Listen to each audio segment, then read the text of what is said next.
Good morning, fifth graders. Today is Monday. Oh, actually, it's not. It's Tuesday. Yesterday was a holiday. We had Memorial Day.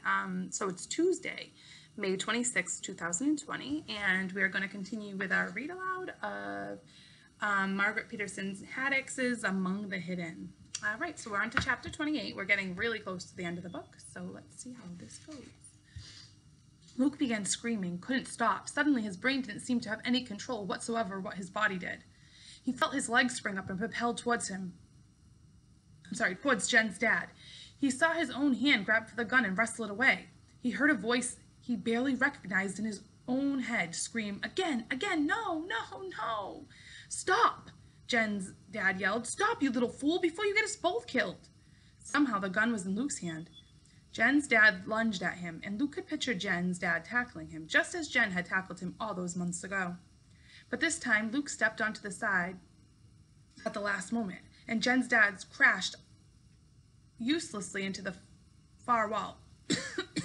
Luke pointed the gun at him and struggled to hold it steady. Jen's dad turned around slowly. "You can shoot me," he said, holding his hands helplessly up in the air. "I might even welcome the chance to stop missing Jen, but it would be a mistake. I swear to you, in the name of everything that's sacred, in Jen's name, I am on your side." Jen's dad stared into Luke's eyes, waiting. Luke felt a surge of pride that he had gotten the upper hand and that he had earned the right to decide what happened next. But how could he know what was right? Surely Jen's own father wouldn't lie in her name, would he? Luke squeezed his eyes shut. Then he lowered his gun to his side. "Good," Jen's dad said, audibly releasing his breath. Luke let Jen's dad walk toward him, gently taking the gun and lay it on the desk. "I was going to explain," Jen's dad said, panting a little. He sat down. "I only work at Population Police Headquarters. I don't agree with what they do. I try to sabotage them as much as I can." Jen never understood either. Sometimes you have to work from the inside of the enemy lines. Jen's dad talked and talked and talked. Luke thought he was repeating everything he said 2 or 3 times, but that was okay. Because Luke's brain was functioning so slowly, he needed the extra help. "Do you know much history?"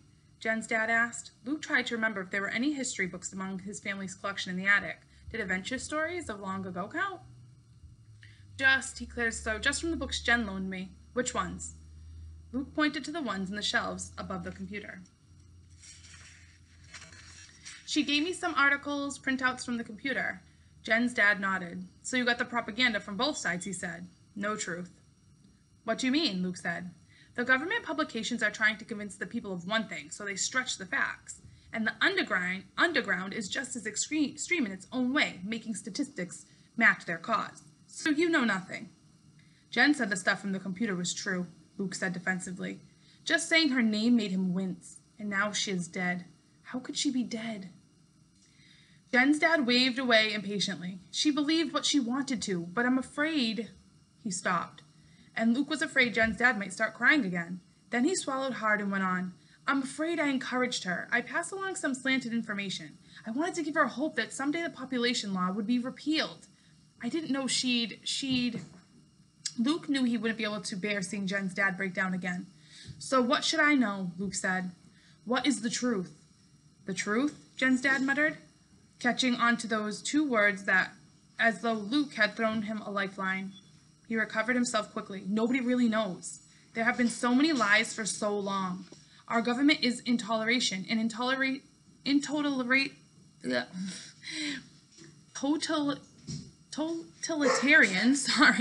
governments never like truth."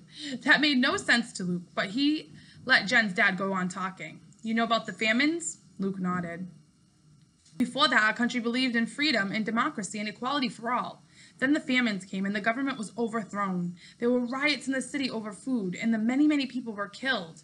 When General Sherwood came to power, he promised law and order and food for all. By then, that was all the people wanted, and all they got." Luke squinted, trying to understand. This was grown-up talk, pure and simple. No, it was worse than the grown-up talk he was used to, because all his parents ever talked about was corn harvests and bills and the likelihood of frost at the end of May. Those Luke understood. Governments being overthrown, cities rioting, they were beyond his comprehension. "Barons got more," he blurted, and then blushed because it sounded so rude. Jen's dad laughed. True, you noticed? I know it's not fair and I'm not proud of it, but government officials made a conscious decision to allow one class of people to have special privileges. Jen probably introduced you to junk food, didn't she? Luke nodded. That's a good example. Officially, it's illegal, but no one ever got arrested for supplying barons with junk food, which is mighty convenient considering all the powerful government officials are barons. The cynicism in his voice sounded so much like Jen that Luke almost gave in to grief again, but he forced himself to focus on what Jen's dad was saying. The government justifies keeping everyone else in poverty because people seem to work the hardest when they're right on the edge of survival, he continued. The government does try to make sure that most people, the ones who cooperate, do survive. If you've heard your parents talking about the farmers, you'll know that nobody loses their farms anymore. But also, nobody ever makes enough to live comfortably. Oh, my dogs are barking, sorry. Luke thought about his parents' constant worries about money. Was it all unnecessary? Were they just being manipulated? He felt a spark of anger, but buried that too, because he had other questions. But even barons have to follow the population law, he said. Is that because, he gulped, is it because it's necessary? Were there too many people? Are there? Probably not, Jen's dad said. If food had been distributed fairly, if people hadn't panicked, if we had gone... I lost my place. If we had good leaders being honest about the need for everyone's cooperation, we would have survived the crisis without curtailing anyone's rights. And now it shouldn't be a problem if some people choose to have 3 or 4 kids, as long as some people choose to have none. But the population law became General Sherwood's proudest accomplishment. That's why even barons aren't exempt. He points to that and says, see how much control I have over people's lives? So is it wrong, Luke said, trying to grasp the point? I believe so, yes, Jen's dad said. Luke felt a strange sense of relief that wasn't truly wrong for him to exist, just illegal. For the first time since he'd read the government books, he could see the two things being separate. Maybe that's why he'd been too scared to go to the rally. If he truly believed the way that Jen had, then maybe he would have gone. And would he have been killed as she was? It was all so confusing and scary to think about. Jen's father looked at his watch. I need to get back to work. I can only hide so much. If you want it, I can have the fake ID for you by tomorrow night. In the meantime, I'd advise you to... He broke off. Luke knew why. A sound from his worst nightmares. Pounding on the door, and then the command, open up, population police. Uh-oh, scary, scary. Population police are there, Luke is there, I don't know what's going to happen next. My question to you is, why in the beginning of this chapter did Luke lunge at Jen's dad and try to wrestle him from the gun? What was Luke afraid of? Why did he react that way? So just put your answer in the comments and we'll have a little discussion. I hope to see you at 10 o'clock at our Zoom meeting. Have a good one.